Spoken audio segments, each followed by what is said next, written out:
burglar, a bank robber, a getaway driver. Now it's mainly narcotics. Okay. And But let's stay focused on the story. So you did the funeral. propelled your security firm. me into That propelled infamy. you. But tell me about the journey from, carrying out a funeral for high-profile gangsters who died. Carrying out those funerals to now. So, what happened? Well, what actually happened on the day? Okay. Whoever is up there in charge, and quite rightly so, I suppose, is looking at it as criminals are supposed to have their collars up in the dark, no pictures, no comments. And there was a new set of things that was happening now to people that was trying to sell their criminal past with the books and the documentaries. That was all ever so popular. And I was actually sort of leading the charge in that, get a load of me, I was a naughty boy once, and that was before the authorities tightened up the reins where the media is concerned, so I had a good decade of getting away with absolute murder nearly, on TV and the radio and almost selling crime. Right. Let me make it think, I'm not one of these people that's silly enough to actually say crime pays, right? But you can see why it looks like it does. You understand what I mean? It only... But did it pay you for a while? It did, but because I want to understand. Can I say this without getting a punch in the eye off that gentleman there? Crime does pay until the day you get caught, and it's only on the day you get caught that you realise it's not what it's about. I mean, if you're trying to say to a young man that's in a convertible BMW with a blonde either side and a flat in Marbella, crime don't pay, he would laugh at you while you're sitting there. Absolutely. With 5 stars working in McDonald's, right? But if you spoke to him 6 years later while he's in a little prison in Morocco doing 15 years, he would go, listen, I wish I'd have worked in McDonald's with you. Right? I wish, crime only is glamorous on the big screen and in books. In reality, it's really not, my babe. It's not. Okay. Well, we'll get to that, the whole thing about why it doesn't pay.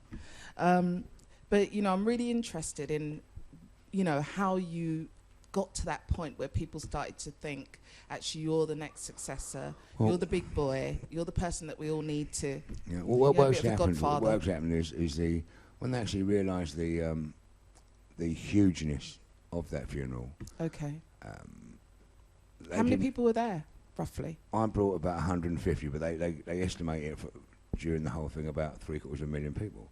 Wow. Which is a very big funeral, Yeah. They're comparing it to Winston Churchill and things like that. Well, as a police officer, I can actually see exactly what they saw. There is Dave Courtney, and working for him is him with his own criminal CV. That's Mr.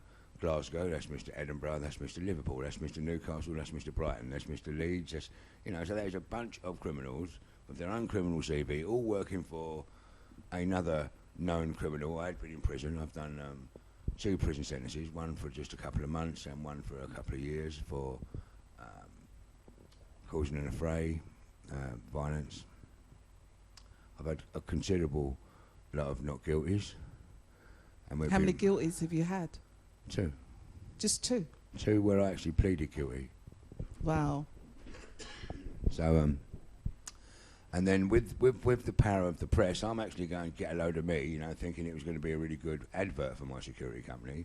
But the very next day, there was headlines as in heir to the throne, celebrity gangster. You understand what I mean? There is no such thing as a celebrity gangster. The 2 words don't go. That's like saying police intelligence, right? The 2... It's a joke. It's a joke. It's a joke. It's a joke. Everyone's supposed to laugh, right? But the...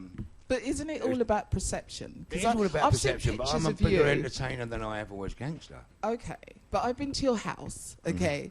And I'd like all the stuff back that you took. I was asleep and I saw your leg getting out the window, I know. Yeah. I took a few things, I have to say. But I saw lots of really big pictures of you. I mean, there must be well over 1,000 pictures in that house of yourself and different celebrities, of gangsters, you and gangsters and other people. So there is a perception out there, and some of the pictures that I even put on the VT that I put together for this show showed you, looking very much like a gangster. Were they really wrong? Maybe not. By the time I'm clever enough to actually, you can only portray yourself as a gangster once you are not one. Okay. Unless you're a very silly man. And all these young fellas that are running around that actually are involved in narcotics, that want to wear the clothes that make them look like they're in narcotics, drive the car, do the talk, drink in the place that makes them look like a drug dealer. and then wonder why they get a load of 10 years back random. You know what I mean? Like, it was all right to. I wanted to be an ex-gangster to do the showing off before I was even a gangster. Right. I was getting off on the celebrity status that the Craig twins had before I was actually ever a criminal in my life. I was loving the wow, you know. So I actually wanted to be an ex-gangster before I became a gangster. So I was in and out of that as quick as possible. And because the media in 24 hours portrayed me as this celebrity gangster, heir to the throne, lovely words, you know, and I was actually being quite honest, it was half getting off on it. Did you play to it yourself? Yeah, most probably, yeah. Yeah. I must have emailed myself a couple of times. You're looking good, Dave. You know, most probably. You know.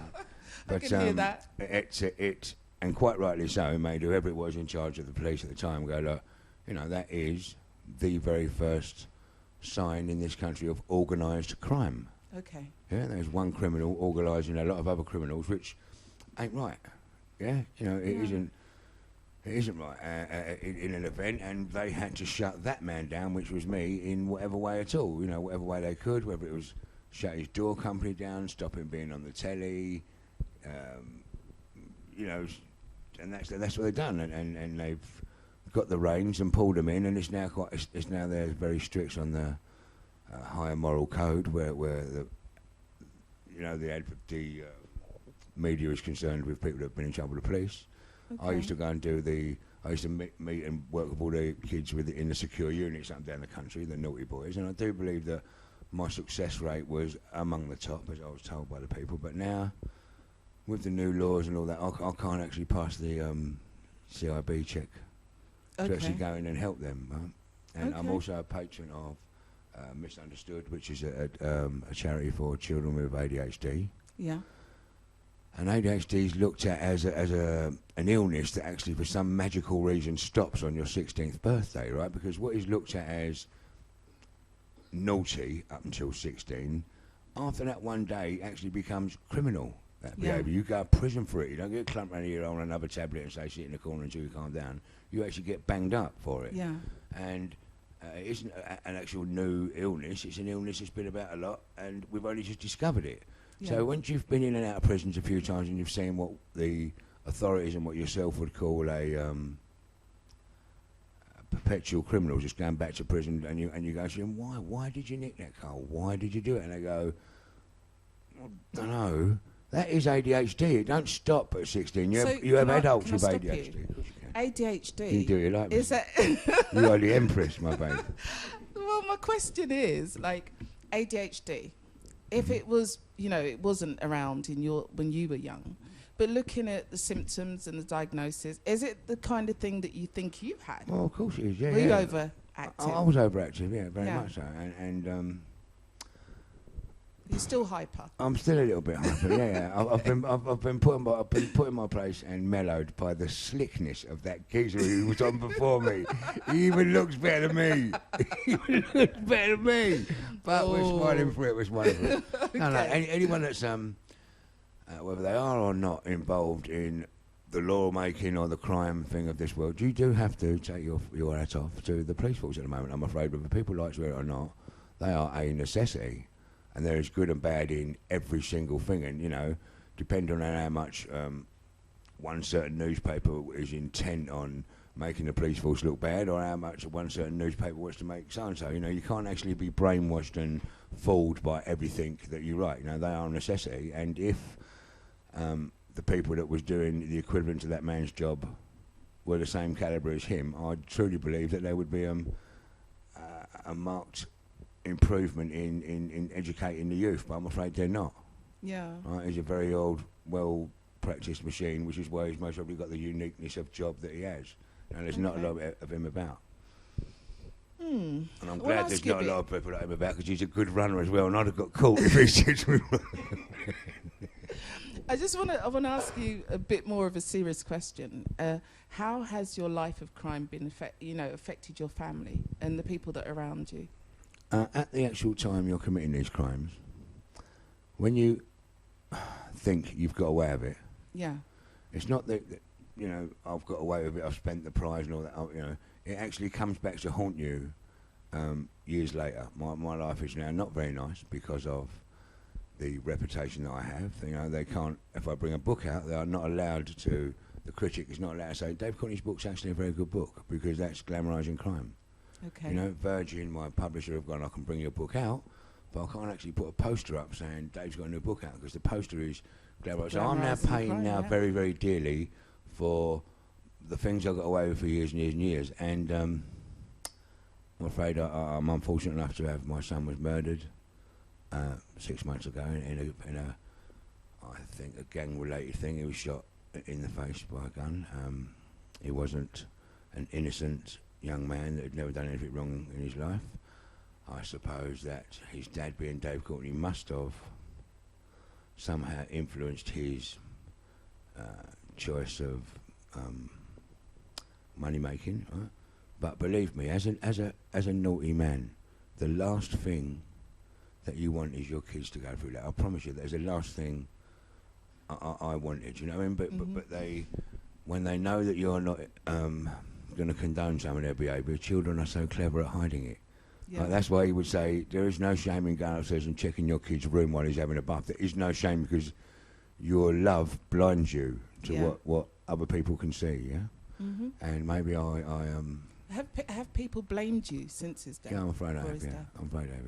Yeah. In the media, they said that I was a possible suspect of the whole murder because 2 weeks previous, you know, I'm his stepdad, but I've had him for 22 years. He was 23.